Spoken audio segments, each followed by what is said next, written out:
And welcome back to the show. April Eaton talking to Dr. Reavis Mitchell, who is the Dean of the School of Humanities and also a professor at history at Fisk University. And what is the debate all about is some of the headlines we're seeing regarding these Confederate statues. And I guess, you know, some might say they've been sitting around for a long time, but not as long as some might think. I thought I saw a news story that said, quite frankly, many would probably think that a lot of these statues, especially to some of the generals of the Confederate Army, were erected right after the war. But that's not necessarily the case historically, right? No. It was the late 19th, early 20th century. It was at another period of racial intolerance. And the reason that the statues, in many instances, were erected was to intimidate the former slaves, intimidate the black people. Not those who've been slaves, but their children, generation. It was, in some instances in the South, said we were going to return to those values of that period, of the pre-Civil War period, that these persons had been instrumental in that. I would like to say just one word, though, about Robert E. Lee. Robert E. Lee was a military man. He was a Confederate general. He was an outstanding military man. He left a career in the United States Army and in West Point. He left a career, but not to support necessarily slavery, but to support his love of his home state, Virginia. His family had been loyal Virginians since the American Revolution. One of his ancestors, Richard Henry Lee of Virginia, had signed the Declaration of Independence. So this kind of sectional loyalty. Now, unfortunately, that loyalty is often assumed and affiliated with the institution of slavery. So that's what makes the symbol unacceptable. But as a military hero, and around the world there are statues of military heroes. The Greek military leaders, Napoleon, if they are there for their military prowess, it's one thing. But if they are there as symbols of hate and intimidation, and if that's the way they are used, then we have a moral responsibility. And some supporters might say that we've moved beyond how they were used and why they were erected back then. And they go back to that quote about that we heard from the woman in the story, that it's about our history. We're recognizing our history. It's not about hate for her. But when you saw those protesters, they weren't out there with history books. They weren't out there with symbols of history. They were out there with shields and guns. They let it be known when they were coming. They had permits, and there was a response. An expected response. Not an approved response, not a desired, but an expected response. How long in this country do you think one group of people, how long do you believe that the African American population is going to believe they can be continually disenfranchised? And how long do you believe that the white population can continue to believe that they have white privilege? That's what's got to clash. That's what's clashed. But it's interesting, April, to see so many political leaders judging either what's right or what's politically sound. I always say all politics are local politics, but to see Southern political leaders, to see the former governor of South Carolina, Nikki Haley, now the ambassador, support taking it down. You have to understand her racial heritage or her ethnic heritage. To have Senator Alexander and to have Senator Corker and to have even the governor, the present governor, not making comments in support of the statues and that heritage, but trying to be responsive to what we hope is a national agenda away from hate and away from intolerance and bigotry. My wife always asks me, you're a historian, compare this to any other period, compare this presidency to other presidencies. There's no comparison. There's no comparison. We have hit a level in this country that we've never had before. And we must hope that God will bless America, that we get through this. And it also kind of makes me think about the fact that, you know, the fact that people feel, while people can always express their opinion. Yes. Sometimes people were more reserved with their opinion. They may have thought it, but they may not have said it.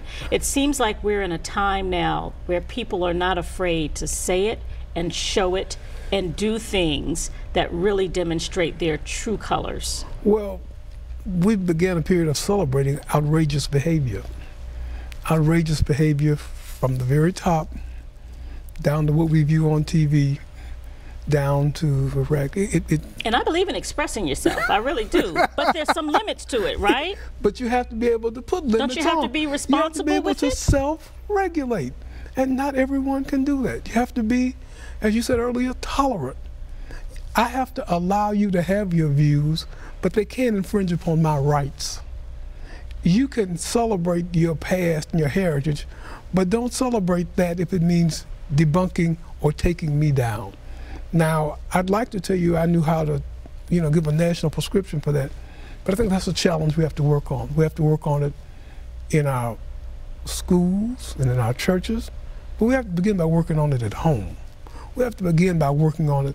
Those young people out there who were spewing hate, they didn't learn that all the way from home. Just as we expect our children when they misbehave, we have to discipline them. When we see racial and ethnic and social and moral intolerance, then we have to speak up. Now, I have to go there. So what if people start saying we should remove statues of Martin Luther King, and we should remove statues that maybe honor the, folks from the Holocaust? Then the role of historians come in to research what that person was about, what the role was. In the people that are statues that has to come down of the Confederate military heroes and others, it wasn't always, it isn't their military action leading men, it's often what that stood for and what they did after that. As I said, I could make an argument historically for Lee as a military man remaining. I could even historically make an argument for Forrest as a military man, but as an individual who allowed the massacre at Fort Pillow, as an individual who supposedly was one of the founders of an organization hate, then they can't stay up. But if it's military prowess, and then for the supporters, those on private property and private land, there's a question about having them in museums and galleries and safe-side places. Many of the statues represent magnificent statuary, magnificent art. They are beautiful reproductions. Move them, but don't put them in public eye. And I think that's some of the solutions that are being talked about right now, right? Yeah, Move them into museums and those kinds of places where everybody can still kind of get that bit of history. That's right. But they're not just publicly positioned That's in right. places where everyone can That's see. right. That's right. In other parts of the world, other countries have made decisions. In Germany, it's against the law to fly the swastika because of what it represented. But this is a decision, historically and morally, that our generation must make, that we must make. And we also have to look at those statues, while they may represent the past, what do they mean in the present? Yeah. How to interpret them. So we will do that, and there will be some discomfort on both sides. I always rely on you to give us a charge. We've got about 3 minutes left. So where should we go from here? First of all, we should understand how people feel when they view a statue, an object, or a monument. Then we should, if they must remain, they become lessons, not on pride, but on intolerance. Just as there are pictures of Almighty in the Bible, there's a picture of Lucifer in the Bible. He's not celebrated. He's there because of his intolerance. For those who pride and celebrate those statues, do they really want them in the public eye to represent intolerance? And finally, we must consider not where our nation was. I'm a historian, but you can't live in the past. History only helps you understand the mistakes of the past and prevent them in the present and future. We must use this period of time to prepare for our national future. Or it helps us learn from what we did right and maybe take it to a new level. And if you have political problems, go out and vote.